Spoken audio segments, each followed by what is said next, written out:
like 6 or 7 minutes recording a video and then your phone shuts off and none of that video was recorded. Well, that just happened to me. I was telling you guys a great story too. I was so into it. Anyway, how do I begin again? I'm going to tell you guys another story. This story involves me and my two lifelong friends. I have three lifelong friends, but these two are like twice as long as that other lifelong friend.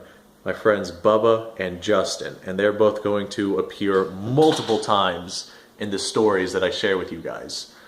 Now, Bubba I've known since like early grade school, and Justin I've known since I was in diapers.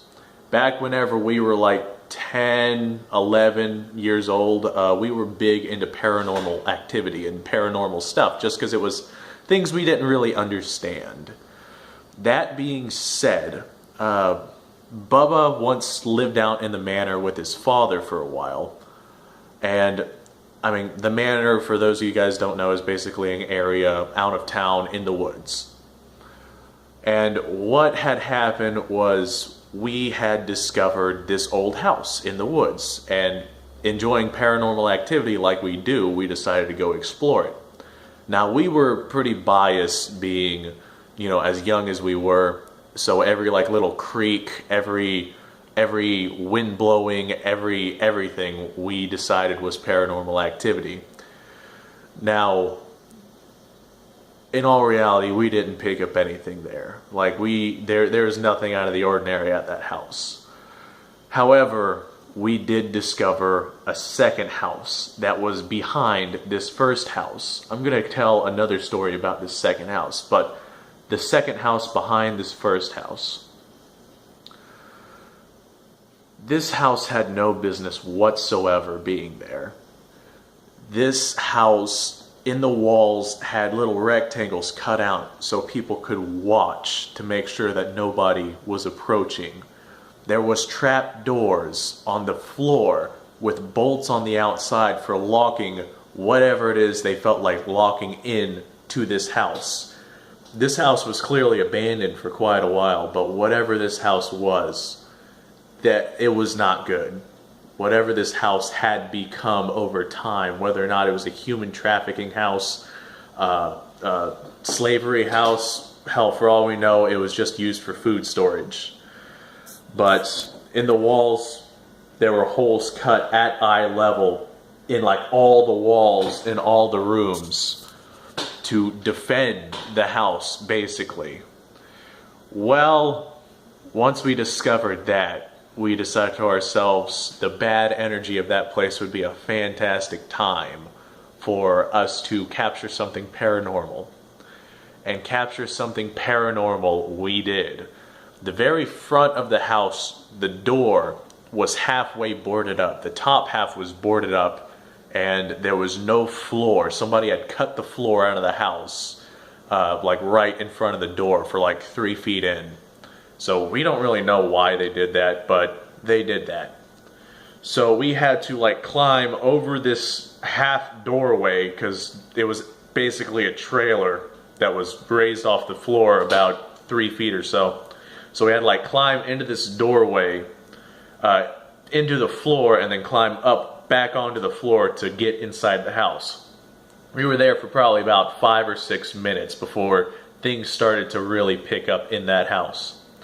What eventually made us flee wasn't the voices we were very clearly hearing, and we heard them quite a bit. It wasn't the video recordings we were getting, and there were orbs like all over the place. What made us run was there was a bedroom with a door that slammed shut. Like, it slammed shut so loudly that I have heard gunfire that has not been as loud as that door slamming shut. That was not the wind. Now see, what makes this story interesting, I mean, we've all had paranormal stories. What makes this story interesting is about 10 years later, we came across a professional ghost investigator in the town that we lived in, and he was going to investigate a funeral home, and I will tell that story another time. But we had talked to him about some of the paranormal investigating that we've done, especially in our childhood, and we brought up that house. And he said, hey, that used to be my house. My sister died in that house, and she likes slamming doors. We didn't tell him what had happened in that house, so immediately, as soon as he said, she likes slamming doors, that just caught us off guard. Because we were like, that is exactly what happened to us in this freaking house.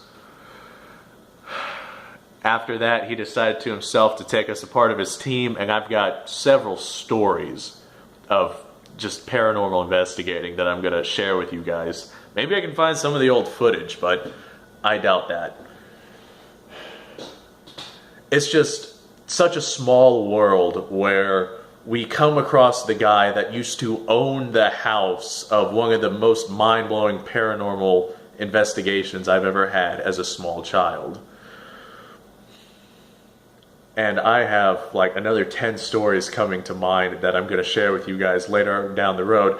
If you guys want to hear them, hit that like and subscribe button, and I will just bring you more videos like no tomorrow.